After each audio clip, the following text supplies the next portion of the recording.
Hello friends, in this video we will discuss sale by a person who is not the owner of the goods, still he or she can further sell the goods. Now section 27 of Sales of Goods Act 1930 describes such situations. Now general rule states that nemo det quod non habet, which is a Latin maxim and states that no one can give who possesses not. If you do not possess something, you cannot give it further. The general rule is no man can sell the goods or give a good title unless he is the owner of the goods. Until and unless you are the owner, you cannot give a good title to another person. It means whenever you are transferring the title of the goods, the seller who is selling the goods must be the owner of the goods. If you are not the owner, you cannot sell the goods. Now, in the contract of sale, once the sale has been made, the seller transfers the title to the buyer and ultimately the buyer becomes the owner. This is the situation we all see in our real lives.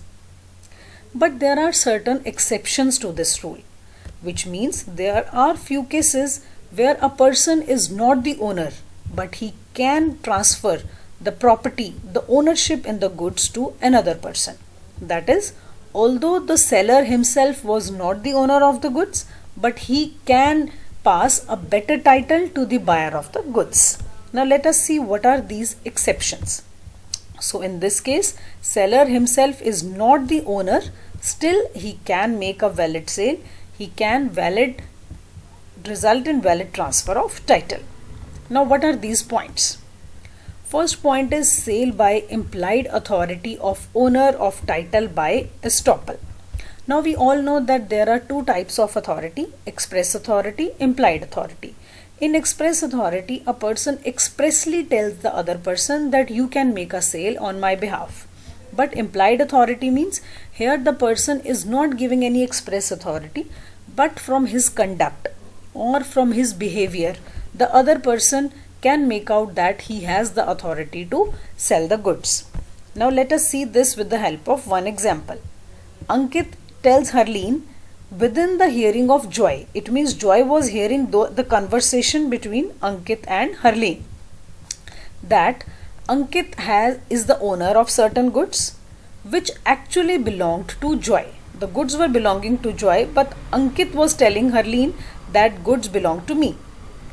So Joy did not contradict Ankit's statement. Joy kept quiet. After some time, Harleen bought the goods from Ankit because she thought that goods are belonging to Ankit only. Held, Harleen will get a better title as buyer of the goods. Although Ankit is not the owner, the goods were belonging to Joy, but Joy has not said anything even after listening to Ankit. So it means now the goods will belong to Harleen. The goods have been sold by Ankit, but the goods were actually belonging to Joy, but Harleen has become the owner of the goods. Although Ankit is not the owner, still it will lead to a valid sale. So you have seen here, a person is not the owner, still he can make a valid sale. Now second point. Second point is sale by a mercantile agent. Section 27 deals with this. Now who is a mercantile agent? Who is working on behalf of a principal. Principal has given the authority to the agent, and mercantile means that person is dealing in that business on daily basis, or you can say on normally the person is dealing on the behalf of principal. Now this exception must have the following conditions. The sale has been made by the agent with the consent of the owner, that is the principal. The agent must have the possession of the goods and he must have the documents of title which he is going to transfer. The agent is acting in ordinary course of business as a mercantile agent. It means normally he is working on that basis. The buyer is acting in the good faith. It means the buyer has resulted this purchase in an honest way, and the buyer has no knowledge that agent has no authority to sell. So generally we all think that agents have the authority to sell. If all these conditions are fulfilled, a mercantile agent can make a valid sale. Though the agent is not the owner, but still he can make a valid sale to the buyer. So which you can read from here, sale by such mercantile agent who is not the owner of the good is valid and the buyer will get a good title of the goods. Now third point is sale by one of the joint owners. Section 28 of Sales of Goods Act deal with this.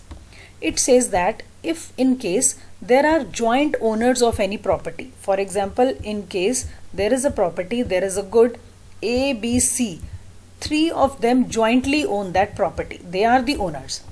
Now A makes a sale to a new person D, but with the consent of B and C.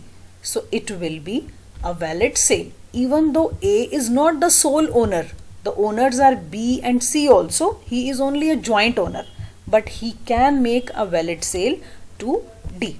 Now let us see, to apply section 28, these conditions must be fulfilled. One of the owner must have the possession of the goods. If A has the possession only, then he can make a sale to D. This sale must have been done, or you can say this possession, that possession A is keeping, it is with the consent of all the owners. The buyer has purchased the goods in good faith. Buyer has no knowledge that A is not the only owner. There are B and C also owners, and buyer has no knowledge of this defective title that A is not the single owner. In such a case, if such sale has been made, buyer will get a better title, a good title of the goods. Now fourth point, sale by a person in possession under a voidable contract. Now if a person is having the possession of the goods under a voidable contract, that will be covered under section 29 of Sales of Goods Act. Now what is a voidable contract? A voidable contract is a contract in which the person is having the possession and which is not due to when the consent is not free, when the fraud has been conducted by a party, or when there is undue influence or there is coercion. In that case we say that a contract is voidable, and the contract can be made valid or void at the option of aggrieved party. So if a person A has made a sale to B by fraud, it means some wrong thing has been given to B and A has taken the money. Now in this contract of fraud, it is at the option of B whether he wants to make this contract valid or not. But at present the property has come to B. At present B has become the owner, he has the possession, but B can cancel the contract in future. Now in such a case, when B is having the possession and he sells this good to C further, so it will be told that this sale to C, it is valid. Now let us see what are the conditions in this case. A person, here we were saying A or B, is having the possession under a voidable contract. The contract should not be a normal contract, it should be a voidable contract, and contract has not been cancelled or avoided so far, it means the contract is valid. Third, the person having possession sells it to the buyer. The buyer acts in good faith and the buyer has no knowledge that seller has no right to sell. So if all these conditions are fulfilled and the sale has been made by a person who is having the possession of the goods under a voidable contract, it will lead to a valid sale and a new buyer will get a good title. The next point is sale by the seller in possession of goods after sale. If the seller has sold the goods to a person, to a buyer, and still the seller has possession of the goods, so he can again sell them under section 30 subsection 1 of Sales of Goods Act. So to apply this section, these conditions should be fulfilled. The seller is having the possession of the goods even after the sale, and this possession is with the consent of the buyer. Now the seller sells the goods which he has already sold to a new buyer. The new buyer is acting in a good faith and the new buyer has no knowledge that seller has no authority to sell. So let us take an example. If A is a person who has sold the goods to B, so A is the seller and B is the buyer.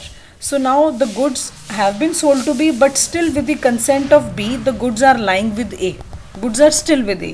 Now A makes a new sale to C. So this will lead to a valid sale. Although the sale is not valid, but C will become the owner because the title has been passed to C, which is a good title. So it amounts to a valid sale. Now sale by a buyer in possession before buying. So section 30 subsection 2 deals with this situation. So where a person who has bought the goods or he has agreed to buy the goods, he just gets the possession, and that possession is with the consent of seller. So you can see this point is similar to the above point. Here the seller has the possession, but in this section 30 subsection 2 the buyer has the possession, and this was after the sale and this point is before the purchase. So he has the possession, he has the documents, so he can transfer a good title of the goods, he can sell it to a third party even though he himself has not become the owner, but the third party has acted in good faith and they do not have the notice that the buyer is not the owner. So he does not have the knowledge of the defective title. So here the third party to whom the goods have been sold by this buyer, it will lead to a valid sale. Now next point is sale by an unpaid seller. Now who is an unpaid seller? A seller who has not received the payment. He is known as the unpaid seller. So this section 54 subsection 3 describes this. So here if an unpaid seller has got the lien on the goods or the right of stoppage in transit. Now what is the lien? If the goods have been sold and the buyer is not paying the amount, the seller can retain the goods. He has the right to lien on the goods, or if he has sent the goods, he can stop the goods on the way, and provided that seller has not received the payment, so this seller has a right to resell the goods to some new buyer, and this new buyer will be acquiring a good title of the goods. Last point is sale by the finder of the goods. So if any person finds the goods, so it has been described under section 169 of Indian Contract Act 1872. Now the finder has a responsibility that he should take care of those goods.